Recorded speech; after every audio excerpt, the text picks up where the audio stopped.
এই মেয়ে, তোমাকে না কতবার বলছি আমাকে ফোন দিতে না? আমি তোমাকে বলছি না আমার গার্লফ্রেন্ড আছে, তাও বারবার আমাকে ফোন দিতেছো।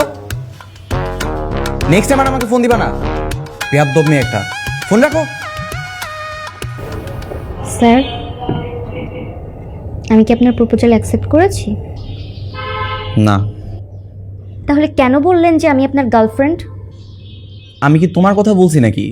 আমার অ্যাকচুয়ালি গার্লফ্রেন্ড আছে, আমি তার কথা বলছি। আপনার গার্লফ্রেন্ড আছে? কে? ওইটা তোমার না জানলেও চলবে। ও তো শুধু আমার ওয়ালপেপার আর এখানে থাকে। আপনার গার্লফ্রেন্ড আছে আগে তো বলেননি। দেখি। দেখতে হবে না, ম্যাথ করো। গার্লফ্রেন্ড থাকা সত্ত্বেও আপনি আমাকে প্রপোজ করেছেন? এরকম ক্যারেক্টারলেস আপনি। ছি।